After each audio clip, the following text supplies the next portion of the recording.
Hi guys, welcome back to my channel. ఈరోజు video ఏంటంటే పల్లీలు అలాగే కొత్తిమీరతో పచ్చడి చేశాను. ఇది దోశల్లోకి అలాగే రైస్లోకి కూడా కాంబినేషన్గా చాలా బాగుంటుంది. ఒకసారి మీరు కూడా ట్రై చేయండి. ముందుగా 2 టేబుల్ స్పూన్ ఆయిల్ వేసుకొని 1 టేబుల్ స్పూన్ జీలకర్ర అలాగే పల్లీలు వేసుకొని వేయించుకోవాలి. ఇవి వేగిన తర్వాత ఎండుమిరపకాయలు అలాగే వెల్లుల్లిపాయలు కూడా వేసుకోవాలి.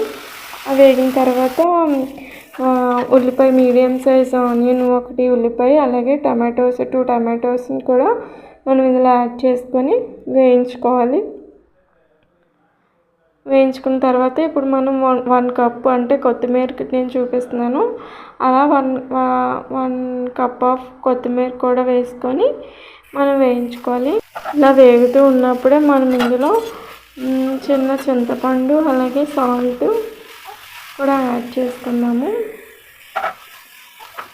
ఇది బాగా మగ్గిన తర్వాత మనం స్టవ్ అనేది ఆఫ్ చేసుకొని చల్లారిన తర్వాత మనం మిక్సీ అనేది పట్టుకోవాలి.